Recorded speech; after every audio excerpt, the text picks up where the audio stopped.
अच्छा सुनो, सब्सक्राइब करते वक्त ना घंटी बजा देना ताकि जब मैं ऑनलाइन आऊँ तो तुम्हारे फोन की भी नमस्कार दोस्तों, आप सभी का स्वागत है हमारे YouTube चैनल पर। तो आज हम बात करेंगे डीएलएड एग्जाम 2021 लेटेस्ट अपडेट।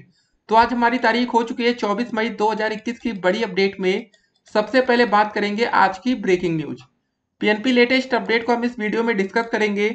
एक और बात दोस्तों कि डीएलएड में फेल और बैक पेपर छात्रों का क्या होगा उसको देखेंगे। ट्विटर अभियान से छात्रों का हौसला बढ़ा, 3 लाख से ज्यादा ट्वीट। जी हाँ दोस्तों, एक बड़ी जीत है छात्रों की ट्विटर पर कि 3 लाख से दोस्तों ज्यादा ट्वीट होना मतलब एक बहुत बड़ी बात होती है। इस अपडेट को हम इस वीडियो में कवर करेंगे। एक और अपडेट दोस्तों यूपी में आई है कि मौसम विभाग ने अलर्ट जारी किया है। 27 जिलों में तूफान की चेतावनी है। देखिए कौन कौन से जिले हैं इसमें शामिल। तो गाइस, क्या आपके जिले में तूफान आ सकता है? तो देखिए इसको जरा देखे रहिएगा, नहीं तो लाइट वाइट कट सकती है, फिर वही होगा मोबाइल चार्ज नहीं रहेगा, बाद में आप होंगे परेशान। ठीक है, तो 27 जिलों की दोस्तों सूची भी हम आपको इस वीडियो में दिखाएंगे। कुछ और बड़ी अपडेट पहले इस वीडियो में बातें होंगी कि होगी दोस्तों 12वीं की परीक्षाएं जुलाई में हो सकता है आयोजन, 1 जून तक ऐलान संभव। जी हाँ दोस्तों, ये ज्यादा बड़ी अपडेट है क्योंकि दोस्तों अभी तक ये था कि 12वीं तक की परीक्षाएं रद्द की जा सकती थी, लेकिन 12वीं की अगर परीक्षा होगी तो फिर सवाल दोस्तों यहाँ पर ये खड़ा हो रहा है कि क्या डीएलएड का भी पेपर हो सकता है। जी हाँ दोस्तों, प्रमोट मुद्दे पर भाई बच्चे जरूर लगे ट्विटर पर, लेकिन एक और अपडेट आपके सामने रखे जो कि सोशल मीडिया पर काफी वायरल हो रहा था, लेकिन पुरानी अपडेट है लेकिन अपडेट है। जी हाँ दोस्तों, इस साल अपडेट आई थी कि डीएलएड तृतीय सेमेस्टर की परीक्षा मई अंत में हो सकती है, लेकिन दोस्तों ये मैटर तब था जब कोरोना वायरस नहीं आया था। ठीक है, तो फिलहाल मई में अब डीएलएड का कोई पेपर नहीं होने वाला है, मई तो लगभग खत्म ही होने वाला है। और ये दोस्तों अपडेट आपके सामने देखिए, प्रमोट यूपी डीएलएड 2019, 3,30,000 से ज्यादा ट्वीट्स। जी हाँ दोस्तों, एक रिकॉर्ड है, बच्चों ने इतने कम समय में इतने ज्यादा ट्वीट्स किए। ठीक है, अपनी बात सरकार तक पहुंचा दी है। अब देखिए योगी सरकार को यहाँ पर फैसला लेना है कि आखिर इनको करना क्या है। ठीक है, मेन बात होती है दोस्तों कि सरकार तक ये बात पहुंच जाए, और ये दोस्तों पहुंच भी गई। बच्चों ने जमकर इसमें पार्टिसिपेट किया, हिस्सा लिया, क्योंकि 2022 में यूपी में चुनाव होने वाले हैं। उसके मद्देनजर दोस्तों हो सकता है कि कुछ बड़ी अपडेट देखने को मिले। लेकिन कुछ और अपडेट दोस्तों 12वीं परीक्षा को लेकर क्या, देखिए सीबीएसई बोर्ड परीक्षा की योजना पर अलग अलग दोस्तों राय है। कोई परीक्षा कराने के पक्ष में है तो कोई, कई लोग मतलब इसे रद्द कराने के पक्ष में भी हैं। जी हाँ दोस्तों, देखिए सबसे बड़ी बात है ना वैक्सीनेशन को लेकर है। 24 घंटे में आपको बता दें हमारे देश में 4,455 लोगों ने अपनी जान गंवाई है। 4,500 करीब लोगों ने अपनी जान गंवा दी। 2,22,000 से ज्यादा कोरोना के नए मामले सामने आए। अब दिक्कत क्या है दोस्तों, 12वीं की परीक्षा कराने के लिए सरकार सोच रही है कि चलो पेपर करा देते हैं, लेकिन आपने दोस्तों इस बार जो डेथ रेट को देखा, पिछली बार लोगों की जान इतनी ज्यादा नहीं गई थी। ठीक है, पिछली बार और इस बार में जमीन आसमान का फर्क है। और मरने वालों का भी दोस्तों आंकड़ा 3 लाख को पार हो गया है। 3 लाख से ज्यादा डीएलएड में ट्वीट्स आए तो 3 लाख से ज्यादा लोग अब तक कोरोना वायरस के चलते अपनी जान गंवा चुके हैं। ये दोस्तों सरकारी आंकड़ा है। बाकी कुछ और आंकड़े होते दोस्तों, जो लोग टेस्टिंग नहीं कराते, जो हॉस्पिटल तक नहीं पहुंचते, उनका तो रिकॉर्ड भी, नाम भी नहीं आते यहाँ। बाकी आपने यूपी में देखा कितने टीचरों की जान गई थी, और सरकारी आंकड़ा बिल्कुल अलग ही था। तो गाइस यही बात है कि सतर्क हमें रहना पड़ेगा, नहीं तो फिर सरकार बाद में हमें आत्मनिर्भर करके छोड़ देगी। ठीक है, ऑक्सीजन की कमी आपने दोस्तों देख लिया था लास्ट टाइम, रेमडेसिविर कुछ ऐसे इंजेक्शन हैं जिनकी कमी दोस्तों पिछली बार देखने को मिली थी। और देखिए महाराष्ट्र की शिक्षा मंत्री ने कहा कि 12वीं की परीक्षाओं को लेकर फैसला 1 सप्ताह में हो जाएगा। लेकिन दोस्तों एक बात आपको और बता दें, यहाँ पीएनपी अभी कुछ कह भी तो नहीं रही है। देखिए हर जगह कुछ ना कुछ हो रहा है, लेकिन यहाँ डीएलएड परीक्षा के कोई आसार नहीं नजर आ रहे हैं। ठीक है, मतलब सोचिए 12वीं परीक्षा कराने को लेकर एक हाई लेवल मीटिंग होती है, लेकिन दोस्तों जो बच्चे 12वीं पास करके, ग्रेजुएशन पास करके डीएलएड कर रहे हैं, उनकी परीक्षा को लेकर कोई हाई लेवल मीटिंग क्यों नहीं हो रही? सवाल यहाँ पर यह भी है। अभी तक दोस्तों डीएलएड छात्रों का स्कूटी तक का रिजल्ट जारी नहीं हुआ। फोर्थ सेमेस्टर का रिजल्ट कुछ दिन पहले जारी हुआ था, आपने देखा था, लेकिन दोस्तों उन बच्चों के लिए स्कूटी का फॉर्म नहीं आ रहा। वो बच्चे भी इंतजार कर रहे हैं कि कब स्कूटी के लिए आवेदन करें। तो गाइस डीएलएड में काफी ज्यादा समस्या है। यहाँ पर सरकार को देखना चाहिए कि आखिर गलती कहाँ से हो रही है, इतना ज्यादा लेट क्यों हो रहा है, लेकिन सरकार कुछ कर ही नहीं रही है। उसके बाद तृतीय सेमेस्टर, चतुर्थ सेमेस्टर बैक पेपर परीक्षा की तारीख पर बातें होंगी। एक और अपडेट आपके सामने रख दे, यूपी बोर्ड परीक्षा की सभी तैयारियां पूरी। दिनेश शर्मा ने कहा कि 1 माह में घोषित कर देंगे रिजल्ट।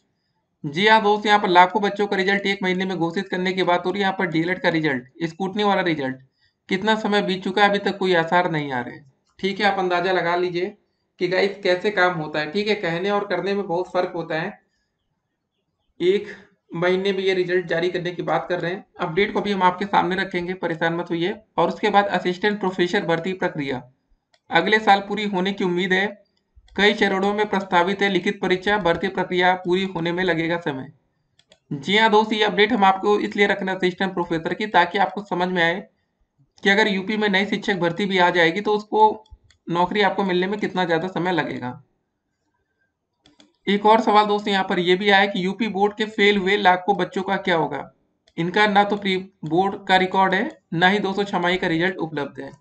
जी हाँ दोस्तों, जैसे डीएलएड में फेल छात्रों को लेकर असमंजस की स्थिति बनी हुई है, वैसे जब हाई स्कूल में बच्चों को प्रमोट किया जा रहा है तो लास्ट ईयर कुछ बच्चे फेल भी तो हो गए होंगे, अब उनकी बातें यहाँ हो रही हैं।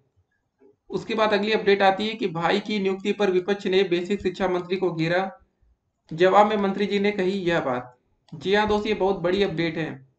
ठीक है, शिक्षा मंत्री जी के भाई की जो नौकरी लगती है, पता है किस में लगती है? ईडब्ल्यूएस कोटे के तहत लगती है। ये दोस्तों कोटा किसके लिए होता है? Economy weaker section. ये कोटा होता है गरीब लोगों के लिए। अब बताइए, शिक्षा मंत्री के भाई जी क्या इतने गरीब थे कि उनकी नौकरी इस कोटे के तहत लगनी चाहिए? तो क्या दोस्तों मैटर है, पहले उसी को हम आपके सामने रख देते हैं। अपडेट लखनऊ से कि पंचायत चुनाव में कोरोना से शिक्षकों की मौत के विवाद में उलझे बेसिक शिक्षा मंत्री सतीश द्विवेदी की मुश्किलें निर्धन वर्ग कोटे में छोटे भाई डॉक्टर अरुण कुमार की नियुक्ति होने पर और बढ़ी हैं। कांग्रेस, सपा और आम आदमी पार्टी समेत प्रमुख विपक्षी पार्टियों ने निर्धन आय वर्ग कोटे में भाई की नियुक्ति पर सवाल खड़े करके बेसिक शिक्षा मंत्री को घेरना शुरू कर दिया है। प्रमाण पत्र बनाने की जांच कराने और नियुक्ति निरस्त करने की मांग जोरों से उठ रही है। बेसिक शिक्षा मंत्री के छोटे भाई की नियुक्ति सिद्धार्थ विश्वविद्यालय के मनोविज्ञान विभाग में असिस्टेंट प्रोफेसर के पद पर हुई है। सामाजिक कार्यकर्ता नूतन ठाकुर ने भी राज्यपाल आनंदीबेन पटेल को भेजे शिकायती पत्र में कहा है कि वनस्थली विद्यापीठ राजस्थान में मनोविज्ञान विभाग में असिस्टेंट प्रोफेसर रहे मंत्री के भाई का निर्धन आय वर्ग प्रमाण पत्र कैसे बन गया, इसकी जांच होनी चाहिए। जी हाँ दोस्तों, ये बड़ी अपडेट इसलिए हो जाती है कि आपको ये लगता होगा, काफी ऐसे बच्चे होंगे कि जो ये सब बनता है ना, कोटा वोटा ईडब्ल्यूएस जैसे बन गया, आपको मन में ये गलत फहमी रही होगी कि यार ये हमारे लिए बना है। लेकिन दोस्तों सच्चाई देखिए किसके लिए बना है, ये किनको नौकरी मिलती है। देखिए आप अलग अपडेट को, जरा इस अपडेट को देखिए। समाजवादी पार्टी क्या कह रही? सत्ता का दुरुपयोग। समाजवादी पार्टी प्रवक्ता राजेंद्र चौधरी ने आरोप लगाया कि पंचायत चुनाव में शिक्षकों की कोरोना संक्रमण से मौत को लेकर गलत आंकड़ेबाजी करने वाले बेसिक शिक्षा मंत्री ने सत्ता का दुरुपयोग करके गरीबों के आरक्षण कोटे का दुरुपयोग किया है। जी हाँ दोस्तों, ये गरीब वर्ग के लिए बनाया गया था कि यार उनको नौकरी मिल जाए, जिनको ज्यादा जरूरत है। उन्होंने पूरे मामले की उच्च स्तरीय जांच कराकर दोषियों पर कानूनी कार्रवाई करने की मांग की। अब फिर कांग्रेस पार्टी ने दोस्तों जांच की मांग की है। कांग्रेस अध्यक्ष अजय कुमार लल्लू ने आपदा में अवसर हड़प कर निर्धन का अधिकार मारने का आरोप बेसिक शिक्षा मंत्री और उनके भाई पर लगाया। उन्होंने कहा कि सिद्धार्थ नगर जो भी हो दोस्तों, सिद्धार्थ विश्वविद्यालय कपिल वस्तु में सहायक प्रोफेसर पद पर नियुक्ति कराने के लिए बड़े स्तर पर फर्जीवाड़ा किया गया। उन्होंने पूरे मामले में संलिप्त लोगों की जांच कराकर विधिक कार्रवाई करने की मांग की है। उसके बाद दोस्तों आम आदमी पार्टी, नौकरी के लिए दोस्तों लाठी खा रहे युवाओं का घोर अपमान है ये। आम आदमी पार्टी के राज्यसभा सदस्य संजय सिंह ने ट्वीट कर मंत्री पर निशाना साधा। उन्होंने लिखा, आदित्यनाथ जी के मंत्री सतीश द्विवेदी का कारनामा, 1621 शिक्षक चुनाव ड्यूटी में मर गए। मंत्री जी को नहीं मालूम, उन्होंने सिर्फ 3 का बताया। लेकिन अपने सगे भाई को गरीब के कोटे में नौकरी कैसे देनी है, ये मंत्री जी को मालूम है। नौकरी के लिए दोस्तों लाठी खा रहे यूपी के युवाओं का घोर अपमान है। जी हाँ दोस्त, इतने दिन से बच्चे परेशान है कि नई शिक्षक भर्ती आ जाए। रोज आए दिन दोस्तों ट्विटर पर बच्चे ट्रेंड कराते रहते हैं कि योगी जी नई शिक्षक भर्ती दे दो, लेकिन वो नहीं आ रही। लेकिन दोस्त यहाँ मंत्री जी के भैया की नौकरी लग जाती है, ठीक है, तो सवाल तो यहाँ पर खड़े होंगे ना। सोशल मीडिया का जमाना है गाइस, तो ये बात आपको कभी पता ही ना चलती। ठीक है, तो ये दोस्तों अपडेट रही। उसके बाद देखिए इस अपडेट को, यूपी बोर्ड के फेल हुए लाखों बच्चों का क्या होगा। जी हाँ दोस्तों, यहाँ पर डीएलएड में भी आपको बता दें लाखों बच्चे फेल हैं। 70,000 से ज्यादा बच्चे तो सिर्फ सेकंड सेमेस्टर में बैक लगी है, बाकी फोर्थ सेमेस्टर में अलग बच्चे फेल हैं, थर्ड में अलग फेल हैं, अलग अलग से देखा जाए सेमेस्टर वाइज, ठीक है, या बैच वाइज। देखिए यूपी बोर्ड के हाई स्कूल परीक्षा में पिछले साल फेल हो गए 4,62,000 बच्चों को लेकर ऊहापोह की स्थिति बनी हुई है। अधिकांश स्कूलों ने ना तो प्री बोर्ड परीक्षा कराई है, ना ही छमाई। यही कारण है कि दोस्तों बोर्ड ने 2020 में 24 मई तक हुई कक्षा 9 की परीक्षा का परिणाम मांगा था, लेकिन ये 4,62,000 छात्र छात्राएं तो पिछले साल हाई स्कूल में थे, उनके पास कक्षा 9 का रिजल्ट 2019 का है। ऐसे में दोस्त यदि बोर्ड कक्षा 9 के अंकों के आधार पर 10वीं के बच्चों को प्रोन्नत करने का फैसला लेता है तो सवाल दोस्त यह है कि इनका क्या होगा। तो दोस्त ये पूरा मैटर है जैसे कि अभी डीएलएड में पता पड़ा है। और देखिए इस अपडेट को जरा कि प्रदेश के शासकीय महाविद्यालयों में असिस्टेंट प्रोफेसर के पदों पर भर्ती अब अगले साल ही पूरी होने की उम्मीद है। उत्तर प्रदेश उच्चतर शिक्षा सेवा आयोग 26 मई से प्रस्तावित लिखित परीक्षा को स्थगित किया जा चुका है। तो दोस्त ये मैटर है। उसके बाद देखिए यूपी बोर्ड की जो परीक्षा की है सभी तैयारियां पूरी है। भैया देखिए दिनेश शर्मा क्या कह रहे हैं जरा समझिए इस बात को। अभी तक यूपी में वैक्सीनेशन का कार्य संपन्न नहीं हुआ है, इनको मंत्री जी को ये भी पता होना चाहिए। लेकिन चलिए पूरे अपडेट को देखते हैं। लखनऊ से अपडेट है कि उप मुख्यमंत्री डॉक्टर दिनेश शर्मा ने कहा कि यूपी बोर्ड की वर्ष 2021 की परीक्षा की सभी तैयारियां पहले से पूरी की जा चुकी है। केंद्र सरकार जिस तारीख से परीक्षा कराए जाने के बारे में सुझाव देगी, यूपी बोर्ड परीक्षा का आयोजन कराकर 1 माह के अंदर परिणाम घोषित कर दिया जाएगा, ऐसा ये कह रहे हैं। लेकिन दोस्तों डीएलएड का रिजल्ट ये आज तक जारी नहीं करवा पाए, इसको भी हमें यहाँ समझना पड़ेगा। जी हाँ दोस्तों, सेकंड सेमेस्टर स्कूटनी रिजल्ट की बात हो रही है यहाँ पर। काफी दिन से बच्चे परेशान है, आए दिन ट्वीट करते रहते हैं, लेकिन इसको भी देखना पड़ेगा। देखिए गाइस ये सरकारी है, देखिए पीएनपी ये सब क्या है ना, ये गवर्नमेंट के अंडर में, ऐसा नहीं है कि पीएनपी भैया दम कुछ भी कर ले। आगे के अपडेट को जरा देखिए। बोर्ड परीक्षा कराने में किसी प्रकार की कोई समस्या नहीं आएगी। उप मुख्यमंत्री सीबीएसई की 12वीं की परीक्षा और प्रोफेशनल कोर्सेज की प्रवेश परीक्षाओं के आयोजन के सिलसिले में रविवार को केंद्रीय रक्षा मंत्री राजनाथ सिंह की ओर से राज्यों के साथ वर्चुअल माध्यम से की गई बैठक में अपने विचार व्यक्त कर रहे थे। ठीक है गाइस, ये पूरा मैटर है। अगली अपडेट में देखिए दोस्तों कहाँ कहाँ पर तूफान आ सकता है, इस अपडेट को जरा देख लीजिए। मौसम विभाग ने यूपी के 27 जिलों में 24 से लेकर 28 मई के बीच तूफान की चेतावनी दी है। रविवार को इसके लिए संबंधित जिलों के लोगों को खुद भी अलर्ट रहने को कहा गया है। इसके साथ ही दोस्तों डीएम को जरूरी तैयारियां करने का निर्देश दिया गया है। तो दोस्तों कहाँ कहाँ हो सकता है, देखिए मौसम विभाग की ओर से मुरादाबाद देख लीजिएगा गाइस, आपके यहाँ भी लाइट वेट कर सकती है। बिजनौर हो गया, अमरोहा, संभल, बदायूं, कासगंज, बहराइच, बाराबंकी, गोंडा, श्रावस्ती, बलरामपुर, सिद्धार्थनगर, बस्ती, अयोध्या, अमेठी, सुल्तानपुर, जौनपुर, अंबेडकर नगर, आजमगढ़, मऊ, गाजीपुर, बलिया, देवरिया, संत कबीर नगर, महाराजगंज और कुशीनगर को अलर्ट किया गया है। जी हाँ दोस्तों, यहाँ पर आपको थोड़ी सी सावधानी बरतनी पड़ेगी। ठीक है, लखनऊ तक दोस्तों होगा यास चक्रवात का असर। जी हाँ दोस्तों, पश्चिम बंगाल की खाड़ी में आने वाले चक्रवात यास का असर 28 मई से पहले बिहार व पूर्वी उत्तर प्रदेश में दिखेगा। तो ये दोस्तों पूरा मैटर हमने आपके सामने रखा। देखिए कोरोना से कितने लोगों की जान जा रही वो भी हम आपको बता रहे हैं। 12वीं परीक्षा को लेकर क्या अपडेट आ रही, कुछ लोग कह रहे हैं कि परीक्षा होनी चाहिए, कुछ लोग कह रहे हैं नहीं होनी चाहिए। ट्विटर पर बच्चों ने दोस्तों डीएलएड प्रमोट का मुद्दा अच्छे से उठाया और उम्मीद करेंगे दोस्तों कि सरकार तक ये बात पहुंचे और सरकार तुरंत इस पर कुछ ना कुछ एक्शन ले, क्योंकि डीएलएड छात्रों का 6 अगस्त को, ठीक है, 2 साल कंप्लीट हो जाएगा 2021 तक। अब 6 अगस्त आने में ज्यादा समय तो बचा नहीं, मई का महीना समाप्त है, सिर्फ जून और जुलाई 2 महीना बचा है। जून जुलाई में दोस्तों ज्यादा कुछ हो नहीं सकता, जून में तो अभी पेपर पॉसिबल भी नहीं। उसका रीजन देख लीजिए, कोरोना से इतनी ज्यादा लोगों की जान जा रही ना, बिना वैक्सीनेशन के आगे प्रोसेस करना ये थोड़ी सी लापरवाही होगी। सरकार को चाहिए कि कितना जल्दी यूपी के कम से कम सभी बच्चों को वैक्सीन लग जाए।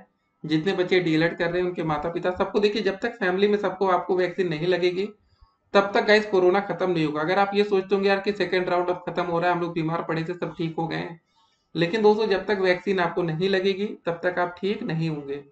फिर से कोरोना हो जाएगा, दिक्कत ये है ना, ऐसा तो है नहीं कि कोरोना हो गया तो दोबारा होगा नहीं। तो ये मैटर है पूरा।